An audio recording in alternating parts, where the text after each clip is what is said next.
que coge unos 10 años, ¿no? Desde los más, vamos a decir, mayores de la generación, que efectivamente fueron naciendo a finales del siglo XIX, y que cuando ocurre el boom de la generación, en el año 27, que le da nombre a la generación, pues todos estaban alrededor de los veintitantos años, ¿no? Todos hablamos de Federico García Lorca como una figura muy madura en la literatura, en el teatro, en la poesía, y que muchos suponen que tenía cierta edad. Bueno, pues murió con 38 años, ¿no? Y entonces pues, prácticamente un chaval, ¿no? Y eso nos llama la atención.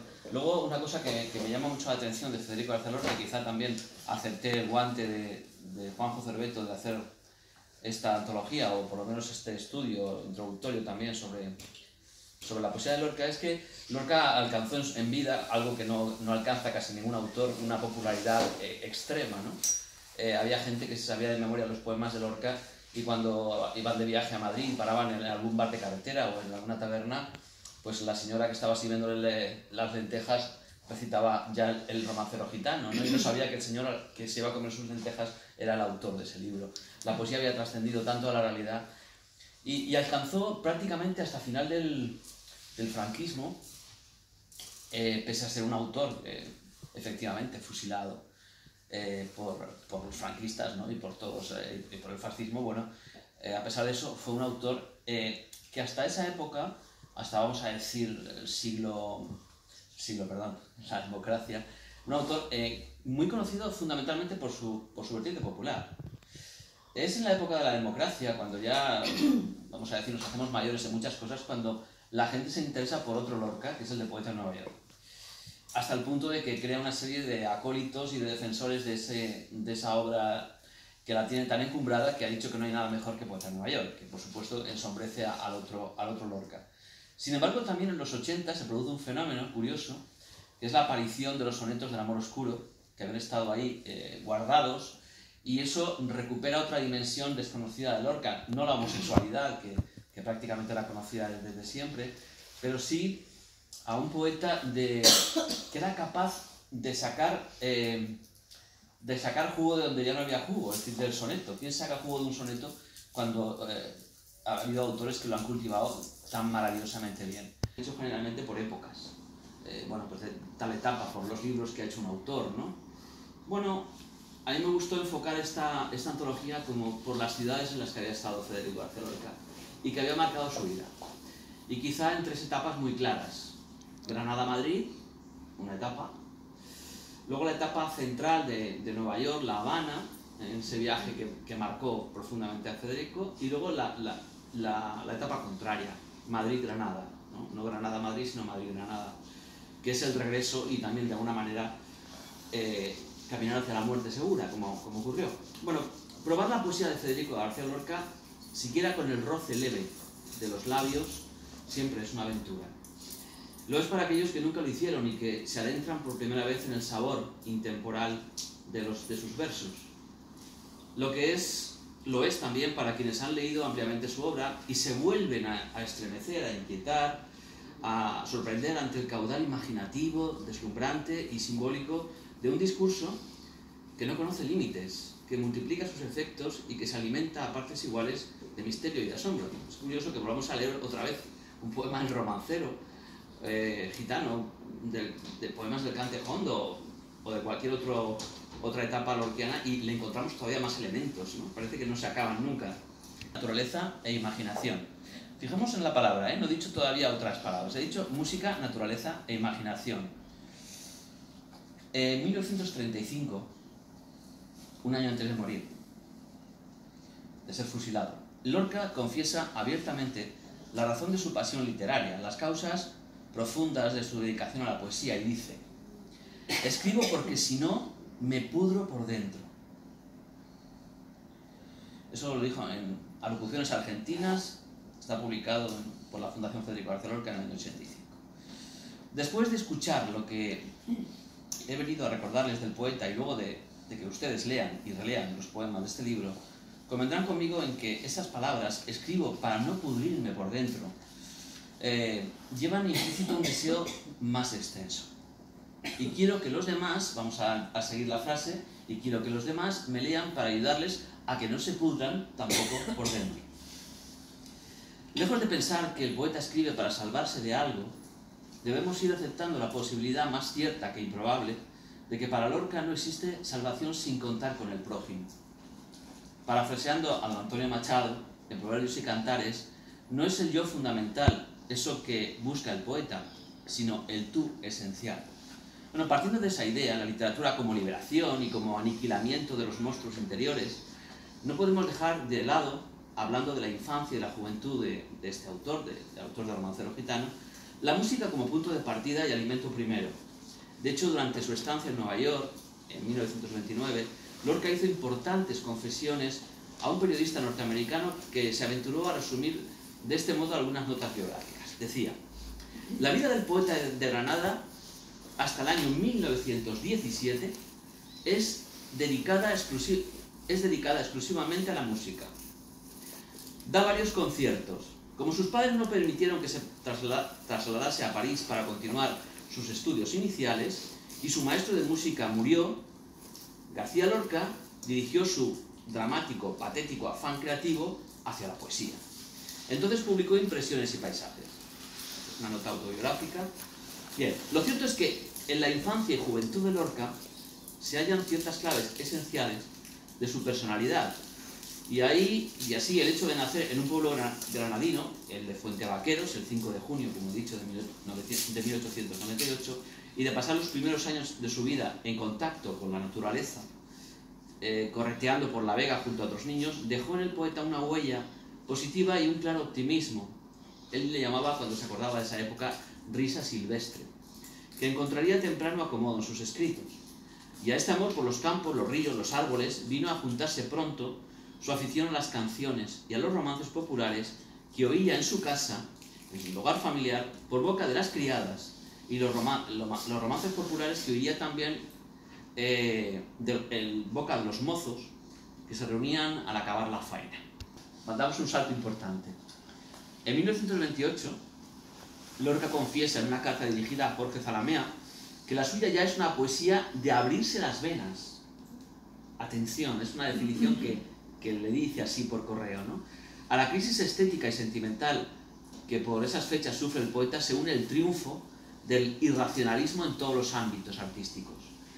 En esta nueva etapa, nuestro autor va a escapar de la realidad imaginativa para entrar en una fase más libre y más compleja, la de la intuición y la evasión. Intuición y evasión frente a imaginación, intuición y evasión. Federico pasa de las metáforas de Góngora al simbolismo de San Juan de la Cruz. Descubre ahora una verdad en el poema que nada tiene que ver con la frecuentada realidad. Al contrario que la imaginación, la inspiración carece de lógica humana y nos remite a una lógica puramente poética. Se acabó la lógica humana, vamos a la lógica poética.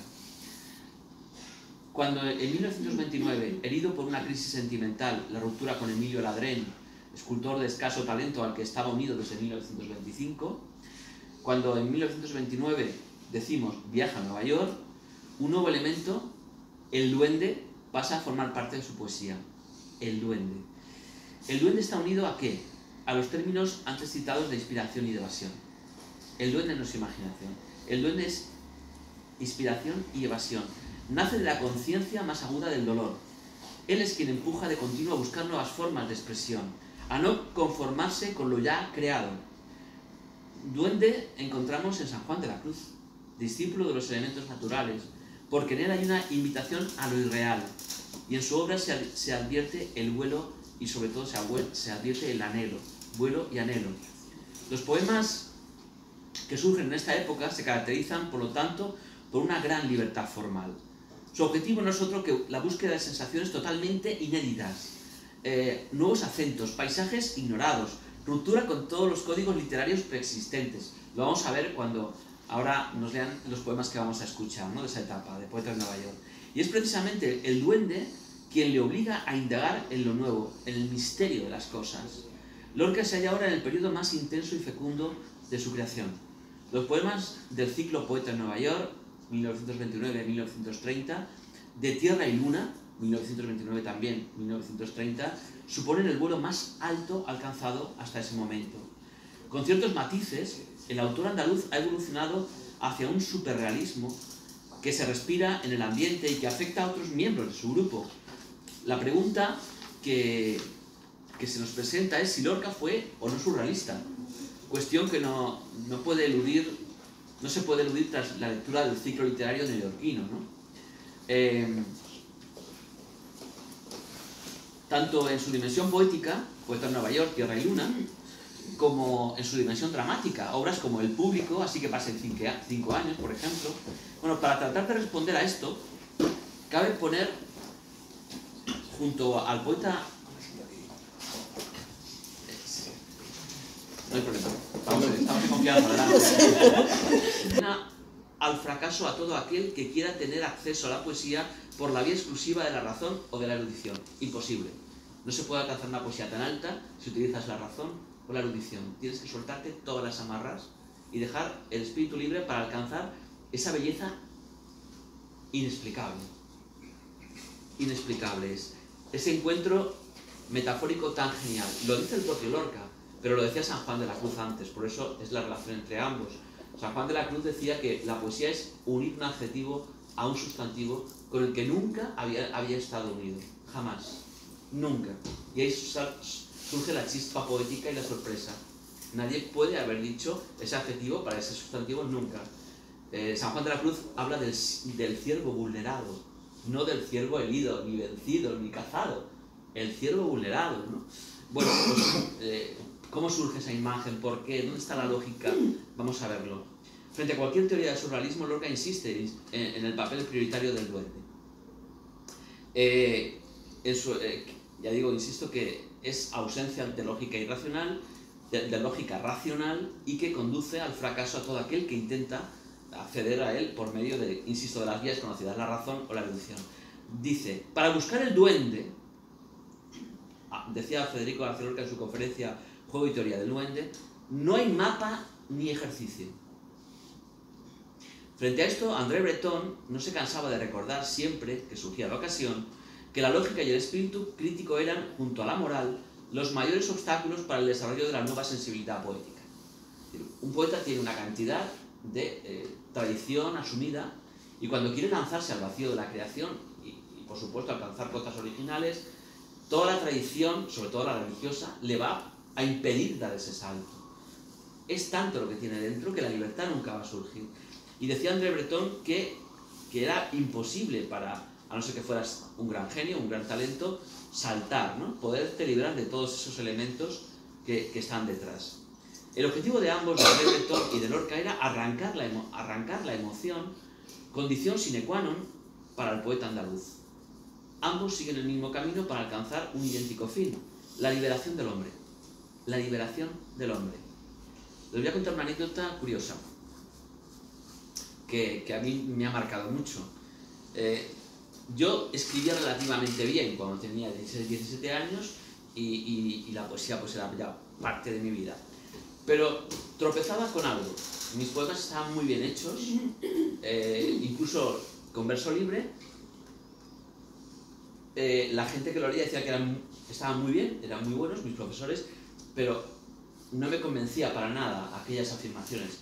No me convencían. Yo sabía que escribía bien, pero escribir bien no sirve para nada. Bueno, un día que volvía del colegio, tendría 17 años, o del instituto, no me acuerdo, había cogido un fiebrón impresionante. Mi madre me tocó, que tenía 40 y tantos de fiebre, estaba, pero vamos, supurando. Me acuerdo que me metí en la cama, vino el médico, no sé lo que tenía, pero yo pasé 3 o 4 noches en un estado casi de semidelirio hasta que empecé a estar bien. Bueno, una de esas noches en que me levanté a beber agua y que, pues eso, no estás en una situación precisamente lógica, me acuerdo que antes de meterme en la cama tuve todavía la fuerza de coger un papel y escribir todo aquello que me estaba fluyendo de mi cabeza en aquel estado absolutamente irracional, nunca mejor dicho, ¿no? Y digo, vale, pasaron 3 o 4 días, mejoré, y cuando ya, pues nada, me recuperé, pues me dieron mucho antibiótico, estaba flojísimo. Al cabo de un tiempo me encontré aquel folio en una parte de la mesa de mi habitación. Y no se me olvida lo que había escrito en aquel momento. Justifico aquel papel como el principio de mi vida literaria. Siempre está ahí. Ahí está el origen. Yo cuando leí aquello no lo entendía, o por lo menos no entendía exactamente lo que me había motivado a poner aquello. Recuerdo versos sueltos, lo tengo escrito en casa, lo guardo, algo así como: ¿hacia dónde el gemido? Se suicidó ya el último pájaro y las cruentas ramas estrangularon mi sueño. Funeral y gélido el aire. También murió un niño en el vientre de una violeta, como algo de trapo. Bueno, aquello, intenté darle un poquito de forma, le puse alguna conexión para que aquello tal, lo presenté a un premio literario importante y lo gané por primera vez en mi vida. Rompí el paquete de lo bonito y salté a lo irracional. Eso era lo que me faltaba, liberarme de todos los prejuicios estilísticos, mentales y tal. Y aquello que salió de una noche, en este caso de pura irracionalidad, fue el principio de lo que tenía que hacer. Cuando me surgiera una imagen y la pusiera en un poema, no tenía que explicar a nadie la razón de eso, porque a lo mejor yo tampoco la tenía. Pero el efecto era real.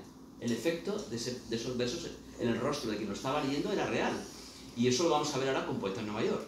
Cuando veamos poemas que son versos arrojados a la cara, que te impresionan, que te emocionan, y no hay una explicación lógica y racional. Estamos en ese Lorca, en Lorca que descubre todo eso. Y lo descubre cuando se va a Nueva York, cuando se libera, cuando no tiene que dar explicación si se acuesta con otro hombre o con un chaval joven en La Habana, como se despendoló en aquella época. Fue libre en todos los sentidos y eso le permitió también ser libre literariamente hablando.